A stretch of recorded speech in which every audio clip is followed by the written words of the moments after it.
Hello student, myself Vinod Panara, and today we discuss some topic of important engineering material chapter of BME, that is Basic Mechanical Engineering. So in today lecture, first we discuss classification of engineering material.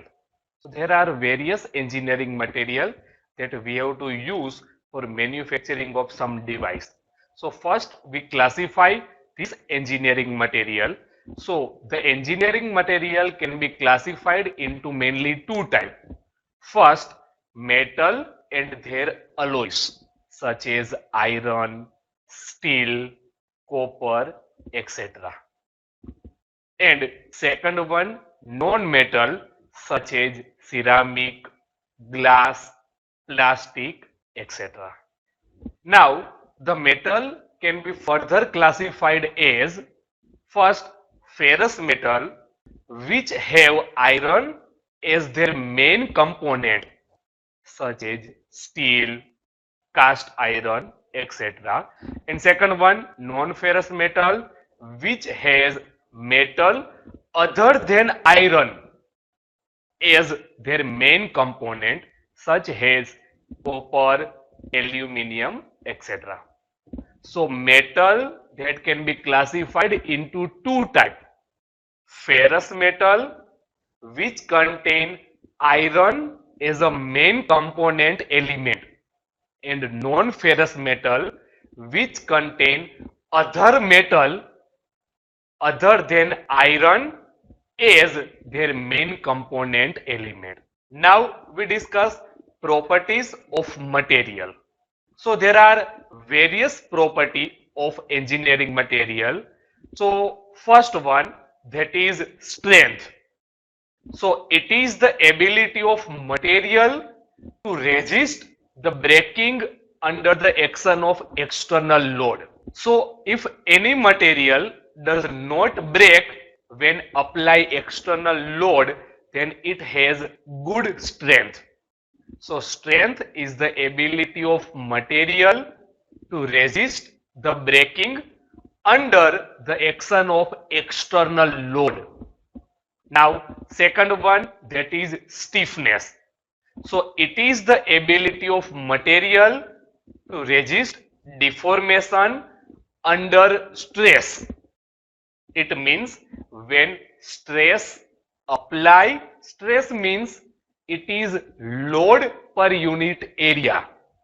So when stress apply to the material, and if material resist deformation, then this property of material is called stiffness. The material which deform less under load has a high degree of stiffness. So if material deform less, then it has high stiffness. Now third one, that is hardness. So it is ability of material to resist scratching, wear, penetration, etc. is called hardness. So if the material resist wear, scratching, penetration, etc.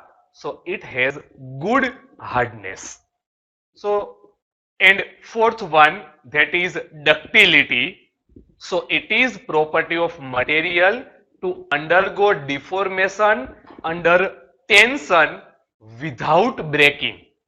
Now if there is any material and if tensile load apply, then material undergo deformation without breaking.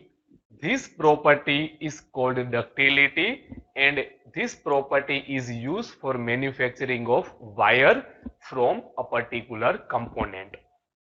Now next one, that is brittleness. So it is property of material by virtue of which it will fracture without appreciable deformation. So if any material fracture without deformation, then this property of material is called brittleness. and that material is called brittle material. Then next one, that is toughness. So it is the property of material to resist fracture due to high impact load like hammer blow and absorb a certain amount of energy. So for example, if there is any material and we apply some impact load like hammer blow, and if material resist fracture due to this impact load, then this property of material is called toughness and also absorb certain amount of energy.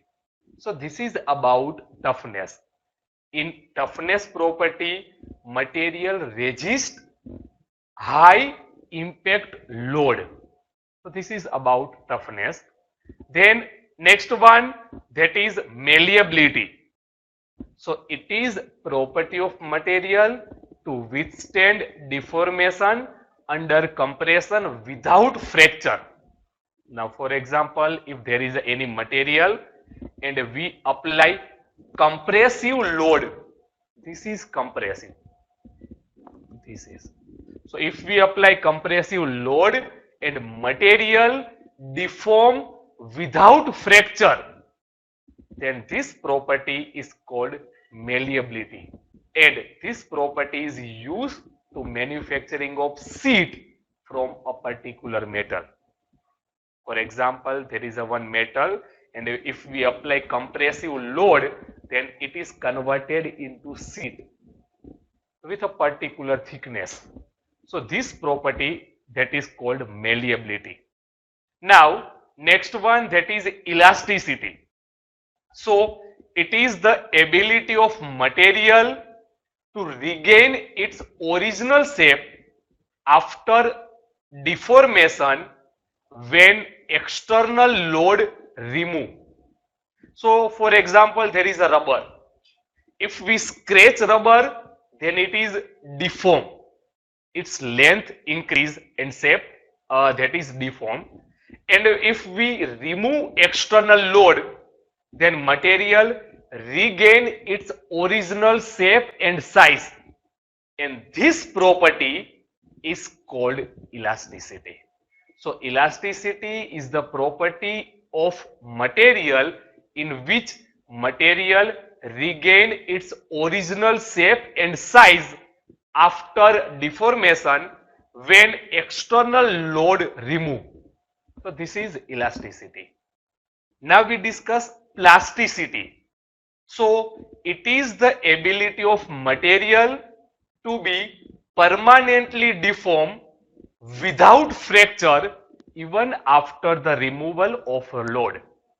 So if material permanently deform, it means if we apply load on material, then it deform. And if we remove the external load, but deformation of that material do not regain that original shape and size, it means it permanently deform to a certain value. So if material permanently deform even after removal of load without fracture, then this property of material, that is called plasticity. Then next one, resilience. It is the ability of material to absorb or to store energy and to resist shock and impact load, that is called resilience. So it is property of material to absorb or to store energy and to resist shock and impact load. Shock means if we apply some external load suddenly, so that is called shock. So by this property, material resist shock and impact load and it absorb or store energy. Now next one, that is creep. So when a part of material that is subjected to constant stress at a high temperature for a long period of time, it will undergo deformation that is permanent and slow deformation that is called creep. So when, for example, there is a one material and some constant load that is applied on that material, and this load act on material constantly for a long period of time at a high temperature. So due to this condition, material deform slowly and permanently, and this deformation that is called creep. Now next one, that is thermal conductivity. So it is the ability of material to conduct the amount of heat per unit time per unit area. So thermal conductivity means if any material conduct heat and this heat transfer from one part of material to another part easily, then that material have good thermal conductivity. So thermal conductivity of material means heat energy transfer in material easily. So that is good thermal conductivity. Then next one, that is fatigue. So a material fail at stress below the yield point stress when it is subjected to repeated tensile and compressive stress. This type of failure of material is known as fatigue. Now before explaining this, what do you mean by yield point stress? It is the stress at which material break. That is yield point stress. So if a material fail at a stress below the yield point stress, and this will happen when there is a repeated tensile and compressive stress on that material. So if material subjected to repeated tensile and compressive stress, then material fail at stress below the yield point stress, and this type of failure of material is called fatigue. Then next one, that is castability. So it is defined as the property of material by which the material can be given various solid shape from liquid state. So casting, that is one type of process in mechanical field. In casting process, we have to apply liquid state of material into some cavity, and after solidification this material we get a proper definite shape. So in castability process, it is defined as the property by virtue of which material can be given various solid shape from liquid state, and this property that is depend on solidification rate. It means in how much time material converted into liquid into solid shape. Then shrinkage, due to solidification process from liquid state there is a shrinkage of material. It means when material transfer from liquid to solid state, it shrink. So this property also we have to take into consideration. Then gas porosity, etc. These are the parameter that affect castability property of material. And last one, that is machinability. So it is the property of material by which a material can be cut in machining operation with satisfactory surface finish. So if material that can be cut by cutting tool in some particular machining operation, and if we get proper surface finish of that material, then we have to say that material has good machinability. So machinability is the property of material by which we cut this material in machining operation and we get proper surface finish. So this is about machinability. So first we discuss non-metallic material. So some of the important non-metallic material are, first one, that is timber. So it is obtained by cutting tree after their full growth, and wood is natural polymer composite, and this timber is obtained from wood. It is widely used for making door window, roof member, furniture, railway sleepers, sports device, etc. So this is about timber. Then second one, composite material. What do you mean by composite material? It is made from more than one material, composite. So it is combination of more than one material which are used in combination to rectify a weakness in one material by strength in another.